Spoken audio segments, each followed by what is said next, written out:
Hello, hello, hello. It's coffee time. I'm late. I was having a soak in the bath. There you go. A little insight into... it's the Daily Mail. We're doing the news. And I predicted Joe Biden, the desiccated husk of a man who's president.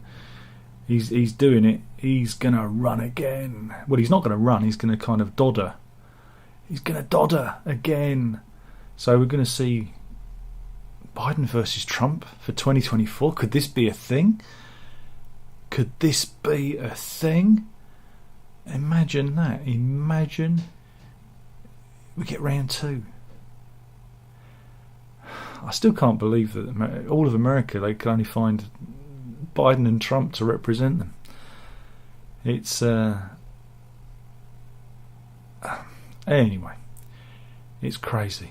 It's crazy. Meanwhile, in London, Just Stop Oil are out again, and they're having a great old time. The punters were taking the banners off of them and trying to move them along, but it didn't work out too well for him because he ended up they had a word with him, the Rozzers. So the guy who wasn't creating the obstruction got told off by the police because that's the world we live in. But anyway, this guy is a hero. Not all heroes wear capes. Some of them wear lanyards. And I think really if the police were doing their job, they wouldn't be letting Just Stop Oil block the roads because that is against the law. It's called causing an obstruction. But they seem to let them do it. It's like the police don't know what their job is. You know, again, if you want to protest, fine. But why don't you protest around Parliament, around the people that make the laws, rather than hassling people trying to get on their work, you know? It's annoying. It's annoying. Meanwhile, it was a cold one last night. Brr. Wasn't it a cold one? Apparently many Britons woke up to frost as temperatures plunged to -6 overnight, and the Met Office are warning of wintry showers and rain. However, they reckon temperatures will rise to 15 degrees over the first May bank holiday weekend. That's great. As you can see, some cars were covered with frost this morning. Jack Frost was nipping at their nose. So brr, don't put your thermal socks away just yet. What else have we got? So I'm going to try and do a quick one today because I'm late. I'm always late. This is the story of Dorothy Baker, 81, from Nottingham. Here she is, and what happened to her? Well, she got duped. Yeah, she got duped. She was scammed on the pretense of a COVID test. Yeah, she was duped into paying for a bogus COVID test. She got one of those text messages saying she needed to order a test because she'd been in close contact with somebody with the virus. You know, and then she got she got the test, but it was all a con, and they emptied her account. Took £21,000 from her bank account. So there you go. So don't take any notice of those texts. Delete them, block. You can report them as well. Did you know that? You can report bogus texts. Put the right teeth in.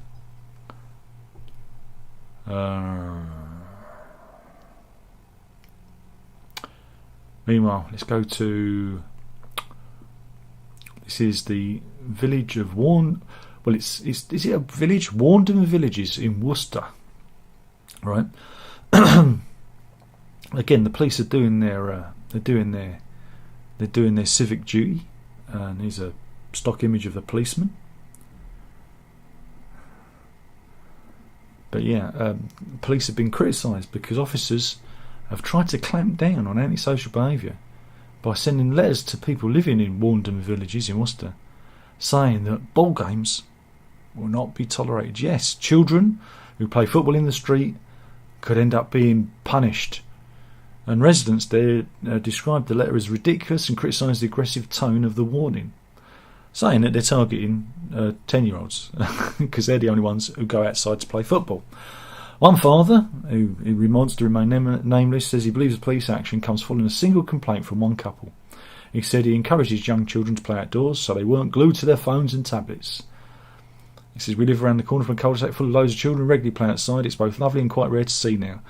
We've always encouraged our children to play outside like we used to and take all the health, social and mental benefits that come with it. Indeed. So, this is the you're not, don't play football here. Don't know. Antisocial it is. Antisocial. Crikey, we used to play football, cricket. Blimey. Knock down ginger. Kick the can. Who remembers kick the can? Used to do all of that. Those were the days. Those were the days. Have we got any good ones? Oh, it's all Joe Biden. Joe Biden here and Joe Biden there. And also they're finally getting people out of Sudan, even though, like I said, it's been bubbling under for a long time. We've got some medical news. This is a good one. You're going to enjoy this. It's got a little bit of sport in it as well. And this is a teenager, a 16-year-old from Utah Saints, Utah Saints. Right. Fell foul when he was playing golf. What happened, Darren? Do tell us. Well, this was taken from Urology Case Reports, so you know we're into the juicy stuff. The 16-year-old was playing golf. He leaned over on the green to retrieve a golf ball, right, and felt a sharp pain. He was like, "Oh," pain in his groin. "Oh," and he thought, "Wait a minute, something's missing." Yeah, he had a look. He had a little, had a game of pocket billiards, if you know what I'm saying, and noticed his left testicle had vanished, just like that. Not like that, like that. Yeah, it just disappeared. His left bollock just disappeared. So anyway, he went to the hospital, and they examined him, right? And they discovered that his testicle kind of did like a slingshot manoeuvre and retracted back into his body. Yeah, it went back up into his body further than normal, and it became lodged. And they said this was due to an unusual aspect of the boy's biology that he carried from birth. Surgeons in Salt Lake City shared the eye-watering tale in the Urology Case Reports, and they said they gave him painkillers while they explored exactly where his testicle went. But yeah, they did a CT scan and found his left testicle intact, but definitely not where it was supposed to be. And it was hidden higher up in a canal running from his scrotum.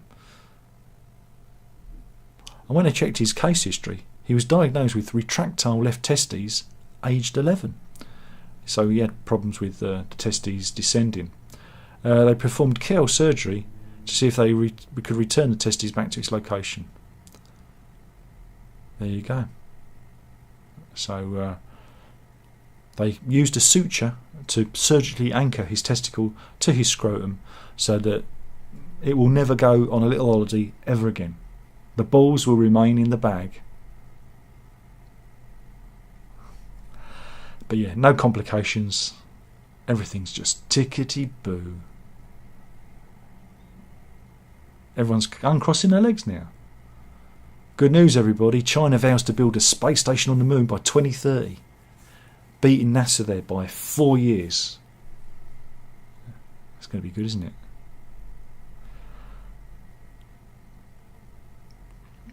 Meanwhile, I reckon Elon, who's going to get us to Mars, might have broken the rules because some celebrities are getting their blue ticks back on the Twitter.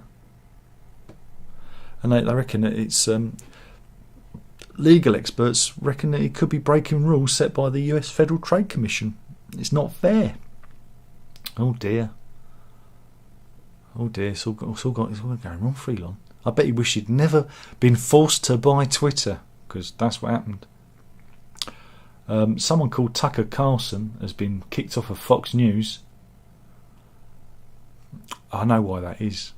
It's because Rupert Murdoch had to pay £787 million out to Dominion, the company that was responsible for the voting system in America. You know, the one that Trump said was all bogus, and I think Fox News said that they were defrauding the voters. And Dominion, they settled with Rupert Murdoch, and I reckon one of the conditions was they got rid of him, because that's what happens. Meanwhile, do you like Super Mario Brothers? Do you like the movie? Did you watch the movie? Did you see there was a character in it, right, called Spike? This character here, called Spike. But it's been revealed that he has actually been in the games before. He was what do they call it, an Easter egg, because he was this character, right? And he was he was the boss of the Mario Brothers in the games. Apparently, yeah. Yeah, he was in the Wrecking Crew series and an enemy of Mario. But he wasn't known as Spike back then.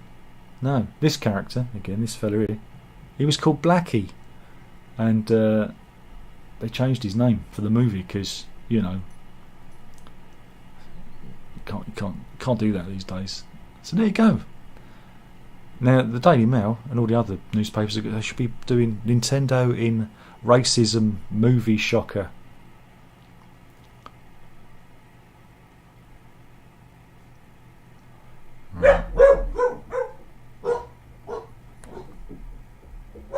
Wait a minute. That is the postman.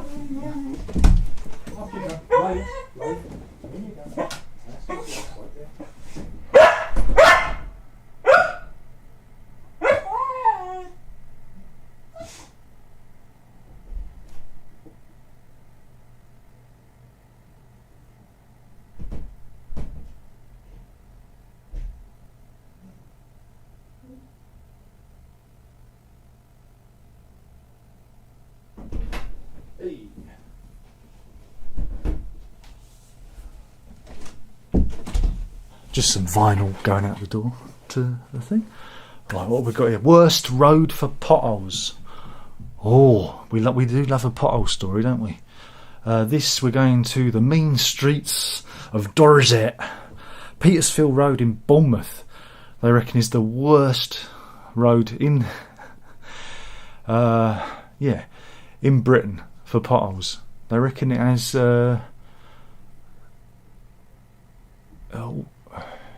one pothole every 10 yards, and it looks pretty bad. Though where we live, there are potholes everywhere. In fact, they've turned into one big pothole. Yeah, it's impressive. I'm impressed.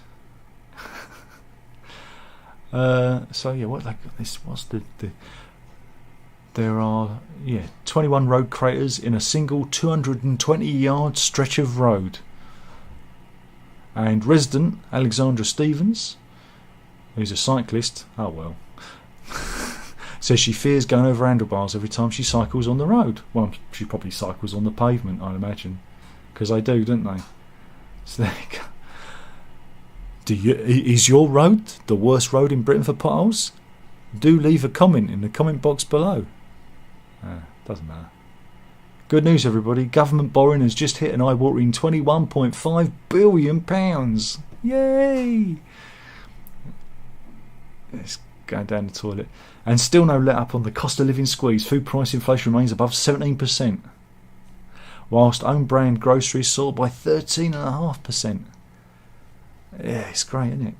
But we are getting cost of living payments, apparently. If you're poor, like church mice, you'll be getting £301 in your account from today. And this is universal credit payments. You're getting this, the first of three. I think it totals up 900, which they're kind of scheduling up until winter, which is nice. Can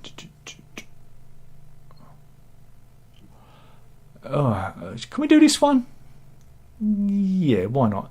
let's go to Haiti. Haiti is, blimey, it's a very dangerous place, and this is in Port-au-Prince, which is I think it's the capital, isn't it? But yeah, let me just pull this up and I'll explain what's happening here. These are 13 men, right? And they've been beaten.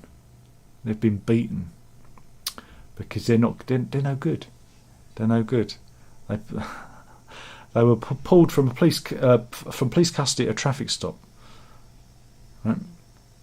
And then, it's fuzzed out. But then they set them all on fire. That's mob justice in Haiti. So there you go. Not good. Meanwhile, we have a top TikTok story. This is a lady called Alex, who is it's not a very good story actually. Oh, come on. She was on TikTok complaining about her triple D sized breasts, but there she is. I mean, again, if you can't see them, then it's not real, isn't it? Pictures, or it didn't happen. So I'm very disappointed, Alex. But she says she receives criticism from people who say that she shows them off deliberately. But again, without actually seeing them, I don't know, Alex. You could just be saying that, couldn't you? You could just be saying that. So it's a bit of a non-story there, Daily Mail. Meanwhile, it's got some court news. This one's got everything. This is got everything. This is the story of Jade Kent. Here she is. And what has she been up to? Oh, well, it's a bit of a... This is... Well, it's not good. It's not a good story. She... Oh, God. was involved in a feud with her neighbour, Amy Hardman, right? It all started when messages were posted on Facebook, right? Her young daughter, aged 7, was the recipient of inappropriate messaging from the 8-year-old nephew of Miss Hardman's boyfriend, right? Hold that thought.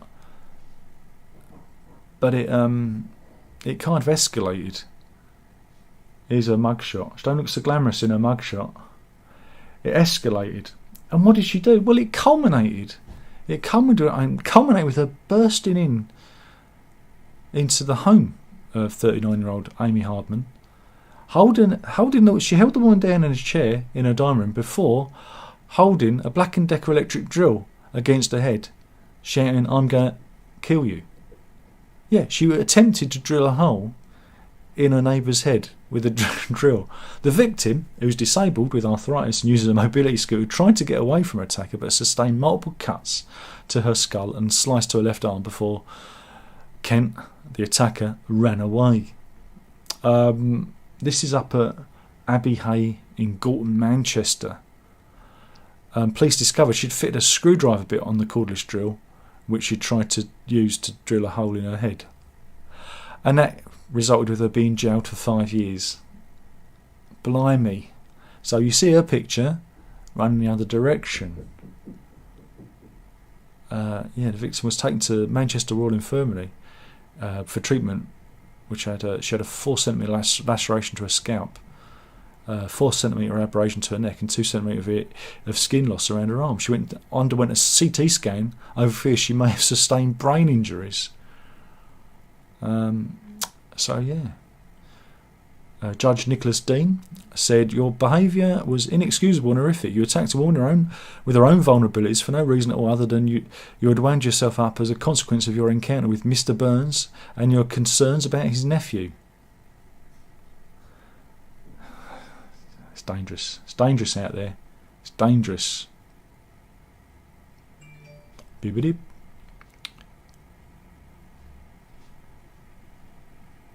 Meanwhile, Labour are going to be they're launching a campaign. We're going to teach boys to be respectful to women. It's going to be pretty hard when they don't know what a woman is, isn't it? If they can't identify what a woman is, how are they going to teach boys to be respectful to women? But first, they've got to teach Diane Abbott to be respectful to minorities. That's going to be tricky. It's going to be tricky, isn't it? What else have we got here? Have we got any other good ones? I do not know. Oh, got a lot of royal news. A lot of royal news. I mean, this is kind of an animal story, but I'm going to keep that till last because we could use that as an animal story. But what we've got is Bud Light. We love Bud Light. Recently, they used Dylan Mulvaney as their to promote their beer, and it didn't go too well for them. Again, don't bother me. I don't drink Bud Light. I don't care much about Dylan Mulvaney other than he cosplays as a woman, and it's very good for him. Nice little earner. But yeah, Bud Light sales have fallen 17%. My point was, know your audience. If you're going to do an advertising campaign, get a focus group in, know your audience. And maybe if they'd have used, I don't know, RuPaul instead of Dylan Mulvaney, they might have got the audience they were looking for. But context is key in all of these things. But I've just seen another good story. I saw this one earlier. So for the animal parts, I've got two good animal stories. Oh, you're going to be lucky today. Mind you, I've done 22 minutes already. Meanwhile, good news, everybody. Prepare for dog flu. What? What was that? Dog flu? What? We've had chicken flu, the kung flu, and now dog flu. H3N2 seeded itself in dogs almost 2 decades ago, they reckon. And they reckon it could be slowly mutating and evolving. Chinese researchers have uncovered signs that the same pathogen may now be better suited to infecting humans. And here's what it looks like. So keep your eyes out, keep them peeled. If you see any of this floating around, run in the other direction. Or say, stay, stay. That's a good boy. Stay, stay. I'm here all week, folks, whether you like it or not. So writing on the journal eLife, researchers at the China Agricultural University in Beijing said our results show that canines may serve as intermediates for the adaptation of avian influenza viruses to humans. So, Rover's off the menu in China. You can't even get Scooby to go. No, you can't. Not anymore. Not anymore. It's not good. Not good. It'll be fine. It'll be fine.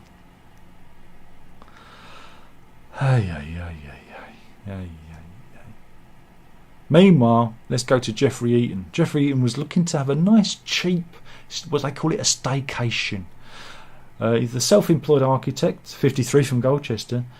He wanted to go away for the Easter weekend with his wife, Linda, and 2 children, Adam and Elizabeth. And they went out in his camper van. We've got a picture of that. Yeah, we have.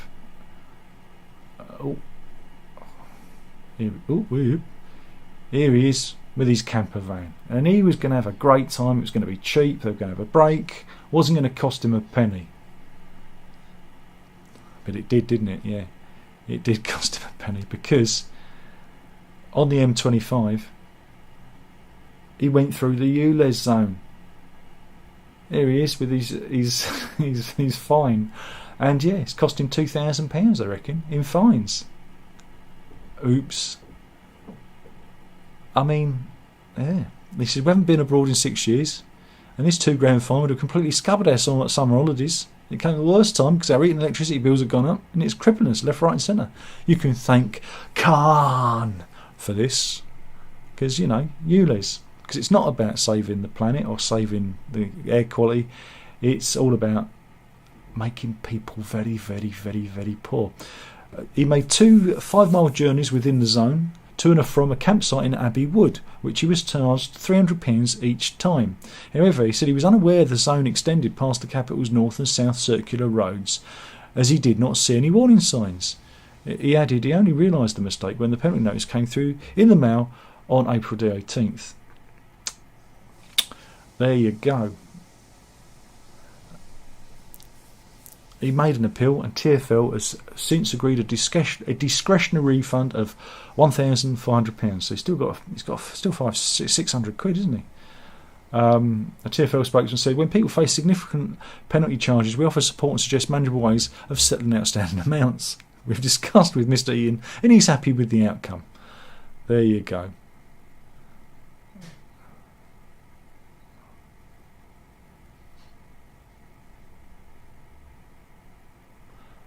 Meanwhile, we've got more TikTok news. This is the story of a TikToker named Out of Society who had 90,000 followers. The North Yorkshire.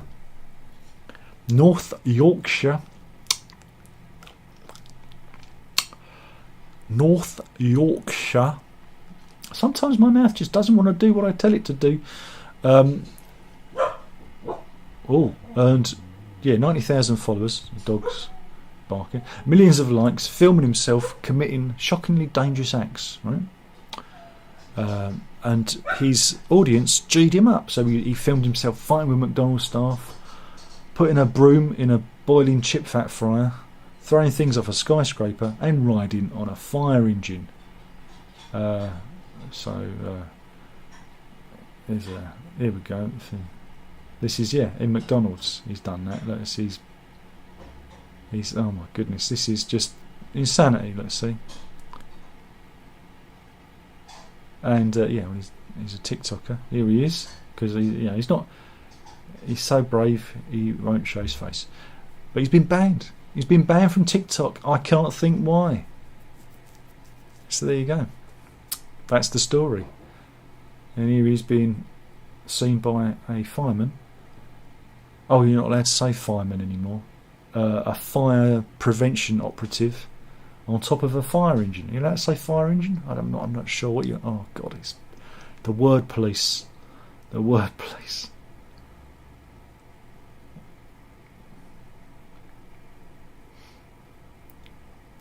What else have we got? Not a lot. Not a lot.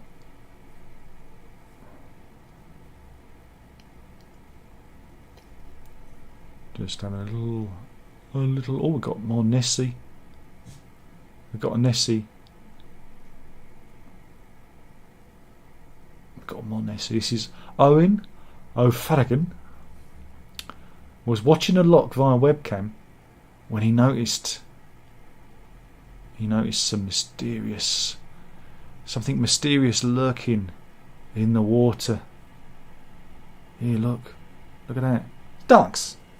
Some ducks swimming by, innit? There you go. Is this Nessie? Is this Nessie? But Mr. Fargan, he was so pleased with himself, he smiled. This smile. I found Nessie. He's smiling.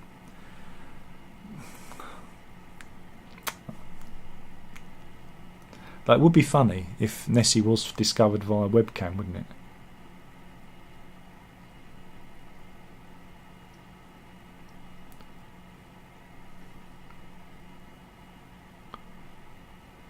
Meanwhile, we can do this one. This is mother of three, Claire Tolland. Here she is. Heading towards Stockport. Oh, we've done it again. Stockport Magistrates Court. I need to use more. Was it Dentifix? His teeth just keep rattling around. The 43-year-old was 6 times over the legal drug limit. She had a reading of 323 micrograms of benzoylecgonine. That's BZE, the main metabolite of cocaine. Yeah, the legal limit was 50 milligrams, so she had 332, right? So she was 6 times over the limit after a massive cocaine binge. Right, she overturned a Peugeot 206 after she lost control when she hit a curb. And I don't know if they haven't got. Oh, it's a shame they got a picture. They do have a rather sexy shot of her entering the court. Whoa. Anyway, she got away with it. She got off because she claimed she didn't feel under the influence. Remember that. Remember. You got to think clever. See, she's thinking clever. The JPs there at the Magistrates Court, they accepted her claims that she felt safe to drive. And instead, the mother of 3 was given a £120 fine and 12-month driving ban. There you go. She avoids jail by saying, I didn't feel like I was off me tits on coke. Genius. See? It's just genius. If only we all thought like that. So it's just some clever thinking. Meanwhile, Ozzy Osbourne's wife, Sharon Osbourne, says that she's had too much surgery. And you can see, here she is, the many faces of Sharon Osbourne. Some say that there is actually another Sharon Osbourne wandering around out there. All the bits that were left over has taken on a life of its own. And is wandering around. Yeah, that's why Ozzy gets so confused.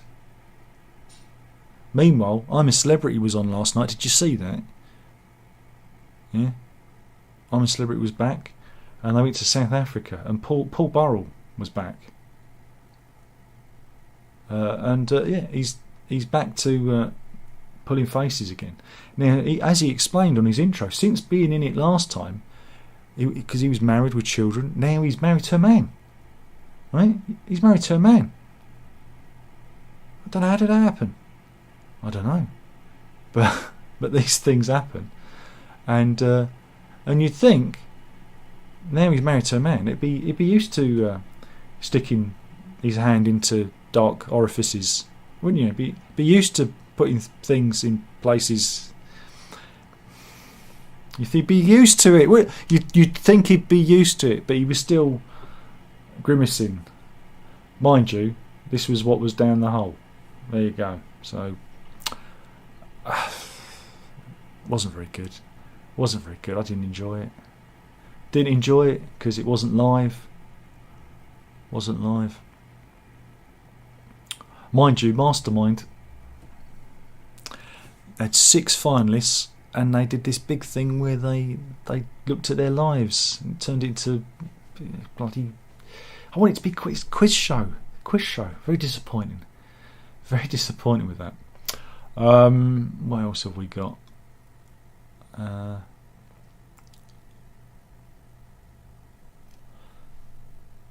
I don't want to do that.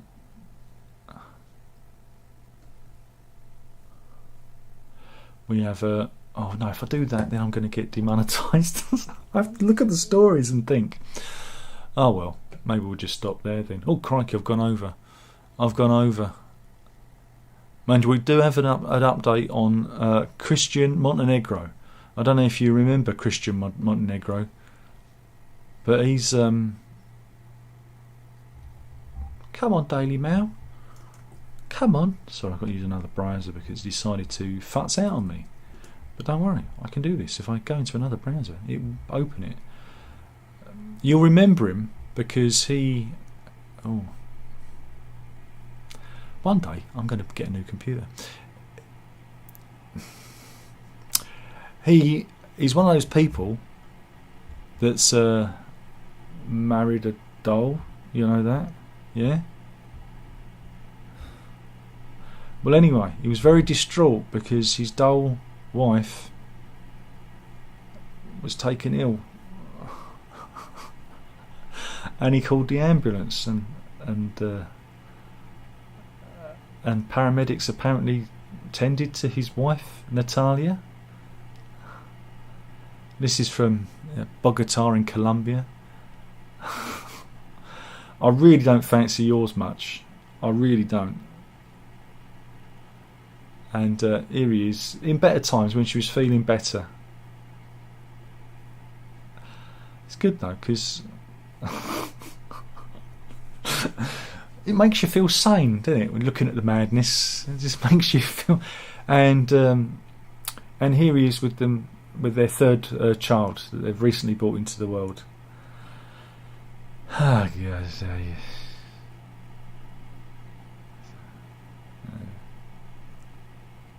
takes all sorts, doesn't it? Takes all sorts.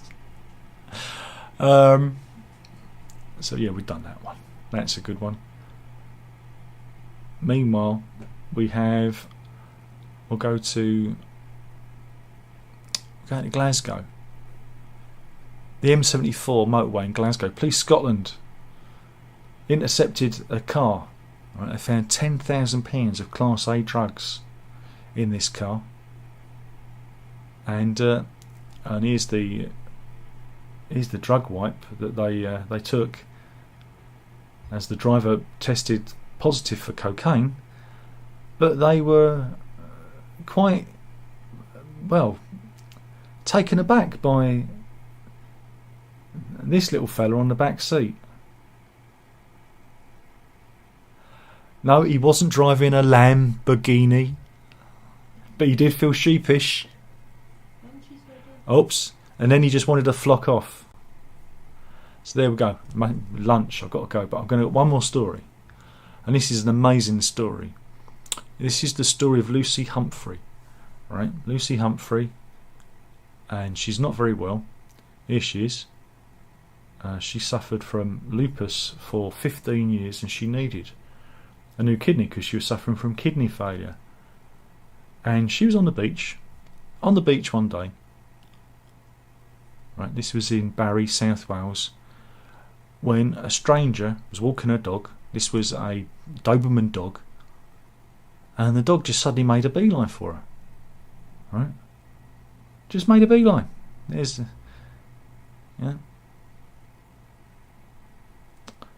that's Indy, the Doberman.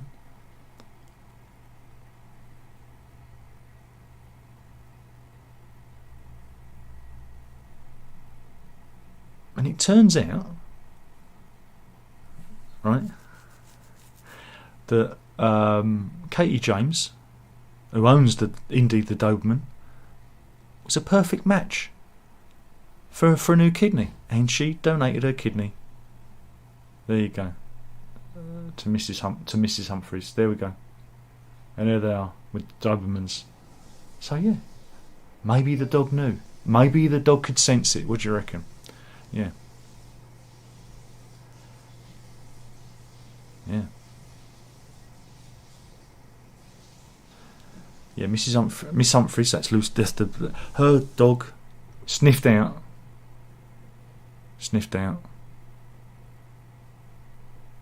Katie James. Isn't that amazing? The dog sniffed out the stranger with the matching. How does the dog know that? It's such an amazing story. But yeah, she's all right now. And here she is, recovering with the donated kidney. Yeah, Miss Humphreys was just signed up to donate, and that's that. And I'm going to have to rush off because lunch. Anybody in? Only 3 people in. That's no good. Harry says, "All right, long time no see. Hope you're well." Well, I've always been here. I'm fine.